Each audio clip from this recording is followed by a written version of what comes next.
Your favourite coaching vision point. बेटा जैसा आप जानते हो मैं विकास सर आपका बायो का सिलेबस कंडक्ट कर रहा हूँ। आज जो टॉपिक आपका हम लेके आए हैं वो 12th है। बेटा इसके पहले हम आपको बता दें, आप नाउडेज अब वीडियोस कंटिन्यू बनाए हुए हैं, आप लोगों का रिस्पांस भी आ रहा है। बहुत अच्छा लगा कि आप लोग कमेंट कर रहे हैं और क्वेश्चन आप लोगों को जो डाउट हो रहा है आप सेशन में पूछ रहे हैं। बेटा आप जान लो बायो का जो आपका सिलेबस कंडक्ट हो रहा है, जैसे अभी हम जो सिलेबस कंडक्ट कर रहे हैं वो क्या था, हम इनहेरिटेंस 12th के टॉपिक पे इनहेरिटेंस पे हम लोग बात कर रहे थे। तो आप देखोगे इनहेरिटेंस के कई तरह से क्वेश्चन आते हैं, शॉर्टकट्स भी हैं, उस पर भी हम लोग अभी बात करेंगे लेटर ऑन। अभी हम लोग इंट्रोडक्शन पे बात कर रहे थे। प्रीवियस क्लासेस में हमने प्रिंसिपल ऑफ इनहेरिटेंस का चैप्टर क्या दिया था बेटा, इंट्रोडक्शन दिया था हमने इस चैप्टर पे। और अबाउट द मेंडल, मेंडल ने अपने वर्कआउट कैसे कंडक्ट किए थे इस पर हम लोगों ने बात की थी। और ये यू नो दैट बहुत अच्छा टॉपिक है 12th का। और नीट के पर्पज़ से आप देखो, अब जैसे आप ये देखिए नीट आपका कंडक्ट होने वाला है, तो नीट कंडक्ट होने वाला उसके लिए तो very very most important topic ये है। और आप जान रहे हो कि आप भी बायो से रिलेटेड हैं, आप बायो के हैं, तो आपको भी आज नहीं तो कल मेडिकल के एग्ज़ाम देने हैं या उससे रिलेटेड एग्ज़ाम देने हैं। तो आप याद रखिएगा बेटा, ये जो सेशन आपका है, जो जेनेटिक्स आप पढ़ रहे हो, ये बहुत ही इंपॉर्टेंट होने वाला है। और कंटिन्यू आप मेंटेन वीडियो आप 1 बाय 1 देखते रहिएगा, अदरवाइज़ आप बीच बीच में स्किप करोगे तो प्रॉब्लम हो सकती है। ठीक है, हो सकता है कन्फ्यूज़न हो जाए, आपको ना समझ में आए। बट अब आइए स्टार्ट करते हैं। आज का जो सेशन है बेटा ये डिपेंडेंट किस पे है, आप अभी भी हमने कहा 12th का आपका चैप्टर चल रहा है, प्रिंसिपल ऑफ इनहेरिटेंस पे हम लोग बात कर रहे थे। तो प्रिंसिपल ऑफ इनहेरिटेंस में आज का जो सेशन ऑब्जेक्टिव हमने लिया है, प्रीवियस क्लास हमने कहा इंट्रो का था, मेंडल ने क्या वर्कआउट किया उस पर हमने बात की थी। But today we discuss about the first law of Mendel and how to they observe their law on pea plant and which is the first experimental hybridization experiment of the Mendel. तो इसके इर्द गिर्द आज हमारी बातें होंगी। हमने कहा मेंडल ने सबसे पहला लॉ कैसे फॉर्मलाइज किया था, या कैसे उन्होंने उसको किस बिहाफ पे या कौन से एक्सपेरिमेंट में अपने एनालाइज किया था, आइए हम बताएं आपको। तो मोनोहाइब्रिड क्रॉस है मेंडल ने जिस पे सबसे पहले अपना लॉ फॉर्मलाइज किया था। तो मोनोहाइब्रिड लॉ या क्रॉस क्या है और किस नामों से जाना जाता है, इस पे हम बात करेंगे। सेकेंड नंबर पे पनेट स्क्वायर, देखिए यहाँ पे दिया हुआ Punnett square, you know that ये जो मोनोहाइब्रिड क्रॉस होते हैं या अदर क्रॉस होते हैं उनके टोटल जीनोटाइप को एक्सप्रेस करने के लिए यूज़ किया जाता है, इसका हम लोग बात करेंगे। देन मेंडल ने अपने जो लॉ दिए थे, law of dominance, law of segregation, वो किस पे डिपेंडेंट था, मोनोहाइब्रिड क्रॉस पे। एंड देन इनका ऑब्जर्वेशन क्या था, इस पे हम आज अभी तुरंत बात करने वाले हैं। तो आइए सबसे पहले हम लोग डिस्कस करते हैं मोनोहाइब्रिड क्रॉस होता क्या है और मेंडल ने एक्सपेरिमेंट परफॉर्म करते समय क्या ऑब्जर्वेशन किए थे। ओके, तो फर्स्ट नंबर पे आप देखिए डेफिनेशन आपको दिख रही होगी। मोनोहाइब्रिड का मतलब क्या है बेटा, देखिए जब एक्सपेरिमेंटल प्लांट आप क्रॉस कराओगे तो एक्सपेरिमेंटल प्लांट क्रॉस कराते समय ऐसा नहीं है कि वो सारी प्रॉपर्टियां हट जाएंगी, जो प्रॉपर्टी आप सेलेक्ट कर रहे हो वही प्लांट में रहेगा, ऐसा एकदम नहीं है। ओके, तो फिर क्या है, तो वो प्रॉपर्टी रहेंगे तो सारी प्रॉपर्टीज, बट हमें सेलेक्ट क्या करना है, हमें सेलेक्ट करना है ऑब्जर्वेशन किस पे कर रहे हैं, उस बिहाफ पे हम अपने एक्सपेरिमेंट का नाम रखते हैं। तो मेंडल ने क्या किया था, मोनोहाइब्रिड क्रॉस को ही इन्होंने वन जीन इनहेरिटेंस भी कहा था। मतलब पहले एक्सपेरिमेंटल क्रॉस में मेंडल ने क्या ऑब्जर्व किया, एक प्रॉपर्टी पेरेंटल जनरेशन से अगले जनरेशन में किस तरह मूव ऑन करती है। बात हम ध्यान समझो, एक मतलब यहाँ क्या है, पी में तो कई प्रॉपर्टीज एक साथ दिख सकती हैं, लेकिन नहीं, जब हम एक्सपेरिमेंट करेंगे या उन्होंने एक्सपेरिमेंट किया तो एक प्रॉपर्टी से उन्होंने ऑब्जर्व करना शुरू किया। कितनी प्रॉपर्टीज, एक प्रॉपर्टी ऑब्जर्व करना शुरू किया कि एक प्रॉपर्टी को हम ऑब्जर्व कर रहे हैं वो अगले जनरेशन में कैसे आ रहा है, फिर अगले जनरेशन में कैसे जा रहा है। तो सिंगल जीन के एक्सप्रेशन को ऑब्जर्व करना ही क्या कहा जाता है, मोनोहाइब्रिड क्रॉस कहा जाता है। ओके, तो उसे ही आप क्या कहोगे, मोनोहाइब्रिड क्रॉस कहोगे, एकदम याद रखिएगा इस बात को। नेक्स्ट पॉइंट पे हम बात करते हैं, वन जीन, एक जीन के एक्सप्रेशन की बात हो रही थी, तो एक करेक्टर की बात हो रही है, तो वन जीन इनहेरिटेंस बोला गया। देखिए ध्यान से, in his first experiment Mendel observe inheritance of only one character, सिर्फ एक करेक्टर का ऑब्जर्वेशन किया था, इसलिए इस एक्सपेरिमेंट को क्या कहा गया था, मोनोहाइब्रिड क्रॉस कहा गया था। ओके, तो डेफिनेशन आपको समझ में आ रही है। वर्कआउट पे हम बात कर लेते हैं, मेंडल ने वर्कआउट क्या किया था, ध्यान से देखिए। मेंडल ने सबसे पहले एक्सपेरिमेंट में जो डोमिनेंट प्रॉपर्टी कंसीडर की थी, जो डोमिनेंट प्लांट लिया था डोमिनेंट इन द सेंस कौन F1 में नजर आता है? तो F1 में आप देखिए टॉल प्लांट नजर आ रहे हैं, क्लियरली लिखा हुआ है यहाँ पे। तो आप देखोगे जब यहाँ पे टॉल प्लांट को वर्कआउट कराया गया, एलील का फॉर्मेट लिखा गया capital T small T, okay. Capital T किस लिए लिया गया है? टॉल के लिए रिप्रेजेंट कर रहे हैं, और जो ड्वार्फ प्लांट है उसके लिए स्मॉल टी रिप्रेजेंट। ये एलील के फॉर्मेट है, आप जानते हो अल्फाबेट लेटर में इसे रिप्रेजेंट किया जाता है। किस लेटर में? अल्फाबेट लेटर में इसे रिप्रेजेंट किया जाता है, ओके। गैमीट बनते समय चूंकि कैपिटल टी होमोजाइगस है तो सिमिलर काइंड ऑफ गैमीट बनाएगा, कैपिटल टी लिखा हुआ है, ये भी सिमिलर काइंड ऑफ गैमीट बनाएगा, स्मॉल टी लिखा हुआ है। दोनों के गैमीट्स आपस में फ्यूज करेंगे। फ्यूज करने के बाद देखिए कैपिटल टी यहाँ से आ रहा है, स्मॉल टी यहाँ से आ रहा है। जो हमारा F1 जनरेशन, यहाँ आप देख सकते हैं पेरेंटल जनरेशन है, एंड देन F1 जनरेशन, ये आपका F1 जनरेशन बन रहा है। F1 जनरेशन में आप देखोगे तो सिर्फ एक प्रॉपर्टी आपको नजर आएगी। कौन सी प्रॉपर्टी नजर आएगी? सिर्फ एक प्रॉपर्टी नजर आएगी, वो यहां पे दिख रही है tall property. It means that cross दो के बीच हुआ है, एक टॉल एक ड्वार्फ है, लेकिन हमारा F1 जनरेशन से टॉल प्लांट को ही शो कर रहा है। इसका मतलब यह है कि एक प्रॉपर्टी यहां अपने आप को एक्सप्रेस नहीं कर पा रही है। यहीं पे लॉ फॉर्मलाइज हुआ था, law of dominance. During the cross जब एक ही प्रॉपर्टी F1 जनरेशन में एक्सप्रेस करती है उसे हम क्या कहते हैं? लॉ ऑफ डोमिनेंस कहते हैं। सिंपल सी बात है, क्योंकि अगली प्रॉपर्टी तो दिख ही नहीं रही है, एक ही पेरेंट की प्रॉपर्टी नजर आ रही है। F1 के जितने भी प्लांट होंगे, जितने भी प्लांट हुए, सब कैसे हुए? सबका जो हमारा फिनोटाइप था ऑल आर टॉल, सभी प्लांट हमें टॉल दिखे, और सब के सब क्या थे? हाइब्रिड प्लांट थे। हाइब्रिड प्लांट क्यों थे? ये सब के सब हाइब्रिड प्लांट थे। क्यों हाइब्रिड प्लांट कहा गया था? क्योंकि हमें पता है कि ये टॉल एंड ड्वार्फ के मिक्सिंग से बने हुए प्लांट हैं। तो जीनोटाइप आप देखोगे, इनका जीनोटाइप की हम बात करें तो सभी प्लांट का capital T and small T होगा। सभी प्लांट का आप जीनोटाइप ध्यान से देखिए, कैपिटल टी स्मॉल टी है, कैपिटल टी स्मॉल टी है। इट मींस दैट जो हमारा F1 जनरेशन बनेगा वो हाइब्रिड होगा। हाइब्रिड कंटेन करेगा जीन, एक टॉल का एक रेसेसिव का, बट यहाँ due to law of dominance क्या दिख रहा है? सिर्फ टॉल प्लांट ही नजर आ रहा है। कंफर्म है? नेक्स्ट पॉइंट पे हम बात करते हैं। सेल्फिंग करा के अब मेंडल ने ये चेक किया कि जो टॉल प्लांट है, क्या ये ड्वार्फ प्लांट का जो एलील है क्या वो खो गया या मिक्स हो गया? क्यों एक्सप्रेस नहीं करा? क्या बाद में एक्सप्रेस करेगा प्रॉपर्टी को? अब बात कहाँ पे चल रही है? जो हमारा स्मॉल टी है, अब इसको हम सर्च कर रहे हैं, यदि इन प्लांट को हम क्रॉस कराएं, वो देखते हैं अगले जनरेशन में सेपरेट होता है कि नहीं होता है, और होगा तो प्रॉपर्टी एक्सप्रेस करेगा कि नहीं करेगा? कोई न्यू प्रॉपर्टी तो एक्सप्रेस करने वाला नहीं है। तो आप देखिए एकदम सिंपल सी बात, यहाँ कुछ नहीं, एकदम सिंपल समझिए। अब इसको जब हम सेल्फिंग कराएंगे, देखिए capital T small T into capital T small T हमने सेल्फिंग कराई, तो यहाँ के गैमीट बन रहे हैं, चूंकि यू नो दैट ये बेटा हेटेरोजाइगस है, हमने प्रीवियस क्लासेस में बता रखे हैं, आप वीडियो जरूर देखिएगा, हमने कहा।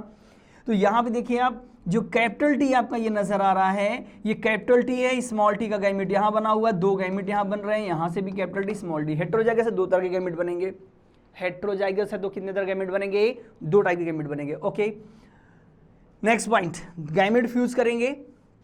देखिए प्लेन पेपर पे आप कैसे क्रॉस कराते हो, इसको हम यहाँ आपको बता देते हैं। जैसे आप कैपिटल टी का गैमीट बना, स्मॉल टी का गैमीट बना, क्रॉस इंटू कैपिटल टी का गैमीट बना स्मॉल टी का, तो फर्स्ट से फर्स्ट, सेकंड से सेकंड, फर्स्ट से सेकंड, सेकंड से, तो यहाँ पे capital T capital T capital T small T capital T small T small T small T, यही चार्ट देखिए यहाँ पे ऑब्जर्वेशन आपको दिख रहा होगा, क्लियर ऑब्जर्वेशन यहाँ पे आपको नजर आ रहा होगा, ठीक है।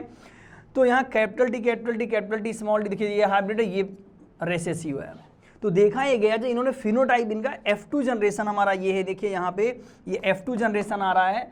F2 जनरेशन में जो प्लांट का अपीयरेंस था वो कैसा था, तो आप ध्यान दीजिएगा, यहाँ पे प्लांट का जो अपीयरेंस हमें नजर आया वो तीन प्लांट हमारे टॉल नजर आए। कैसे नजर आए?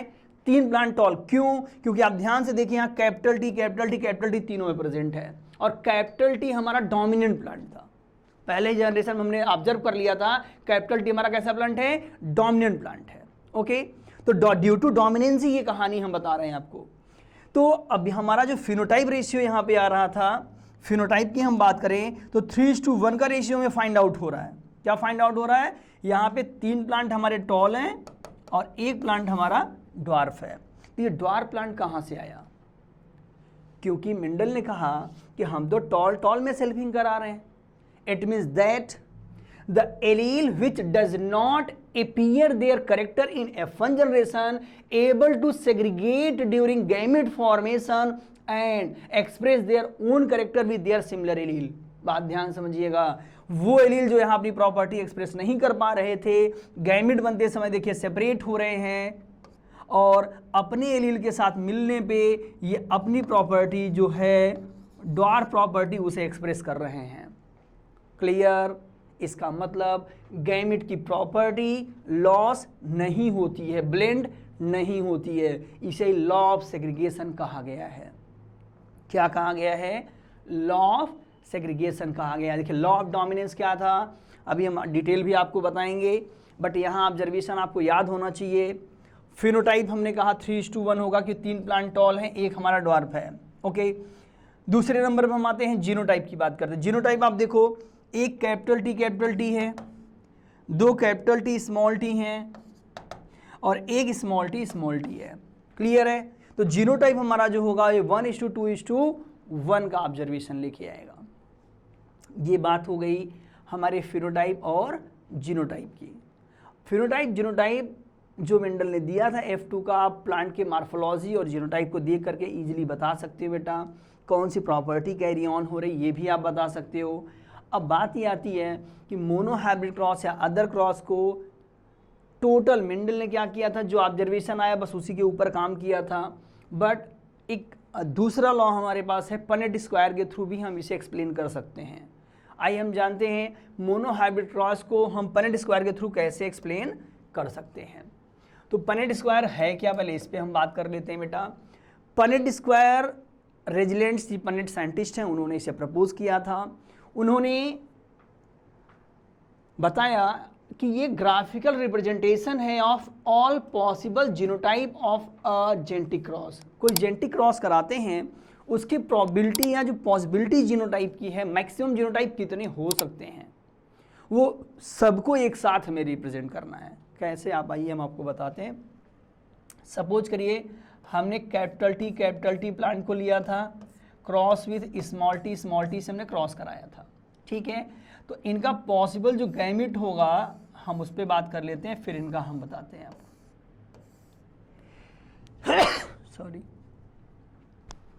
आप देखिए इनका जो गैमिट बनेगा बेटा यहाँ पे simple capital T. Dwarf plant का जो गैमिट बनेगा स्मॉल टी. ठीक है, तो जितने भी गैमिट वहाँ पे हमने क्या किया, होमोजाइगस था तो पॉसिबल गैमिट को हमने लिया था.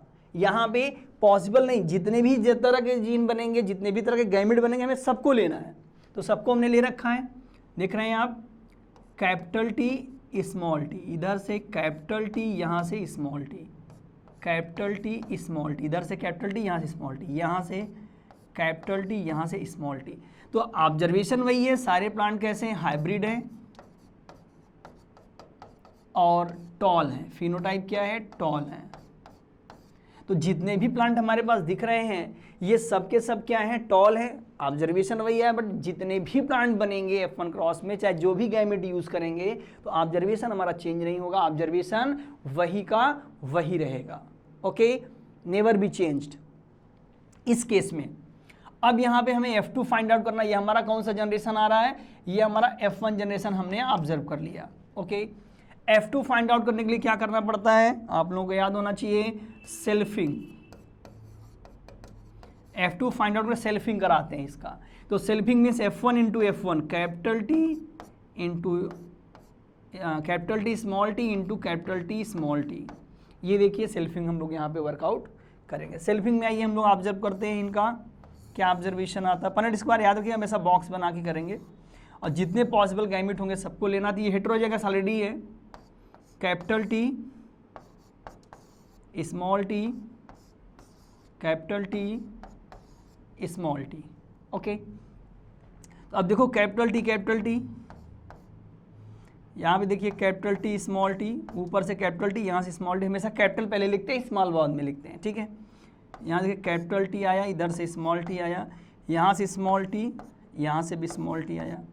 तो आप ध्यान से देखोगे ऑब्जर्वेशन हमारा वही है F2 का, क्या हम बात करें तो हमारे पास जो रेशियो आ रहा है 1/4 कैपिटल टी, ये जीनोटाइप की हम बात कर रहे हैं, 1/2 capital T small T, total का हाफ जो क्या है कैपिटल टी स्मॉल टी है, और 1/4 स्मॉल टी है। मतलब इसे हम कह सकते हैं ये हमारा जो रेशियो है 1/2:1 का है। एक प्लांट हमारा कैसा, 4 में से एक प्लांट क्या है कैपिटल टी है, 4 में से 2 प्लांट हमारे क्या हैं कैपिटल टी स्मॉल टी हैं, और 4 में से हमारा एक प्लांट स्मॉल टी है। तो हमारे पास जो जीनोटाइप आ रहा है वो 1:2:1 का ही आ रहा है। कुछ बात समझ में आ रही है? बट ये एक्सप्लेन करने का तरीका है किसके थ्रू, पनेट स्क्वायर के थ्रू। कभी भी आपको क्रॉस देता, वर्कआउट देता है और पूछता है कि हाइब्रिड प्लांट की डेंसिटी या इनकी किस तरह से ऑब्जर्व करोगे आप, तो पनेट स्क्वायर में आपको बाय द क्रॉस वर्कआउट करना है और इसको बनाना पड़ेगा। ठीक है, ये बेटा जो वर्कआउट आ रहा है यहाँ पे फिनोटाइप भी आप शो कर सकते हो। ये तो हमने बात की थी जीनोटाइप की, ये आपका जीनोटाइप था। ठीक है, और फिनोटाइप की हम बात कर लें तो यहाँ पे जो फिनोटाइप आएगा वो जो पहले था आपका वही आएगा 3:1। 3 टॉल प्लांट होंगे, 1 ड्वार्फ प्लांट होगा। आपने देखा एकदम क्लियर, पनेट स्क्वायर से हमें जो पॉसिबिलिटीज़ थी वो सब हमारे सामने हैं। लमसम, सब रेशियो, एग्जैक्ट रेशियो जो मेंडल का था वही आ रहा है, बट यहाँ पे सभी गैमेट्स को, पॉसिबल गैमेट्स को एक साथ रिप्रेजेंट करने का ये हमारे पास एक अच्छा तरीका है। ओके, ये ऑब्जर्वेशन करने के बाद देखिए अब मेंडल की बात हम करते हैं। मेंडल ने क्या ऑब्जर्व किया था, हम उस पर चलते हैं मैटर पे। मेंडल ने जो ऑब्जर्वेशन बेटा यहाँ पे किया, उन्होंने देखा कि पेरेंट में कोई ऐसा मटेरियल प्रेजेंट है, कोई ऐसी चीज़ प्रेजेंट है जो यहाँ से प्रॉपर्टी को लेके F1 में आती है और बिना चेंज हुए, देखो F2 में वही टॉल वही ड्वार्फ, कोई नया प्लांट तो बना नहीं, कोई तीसरी प्रॉपर्टी आई नहीं। तो मेंडल ने कहा कि ऐसा पेरेंट में कोई फैक्टर है। क्या है?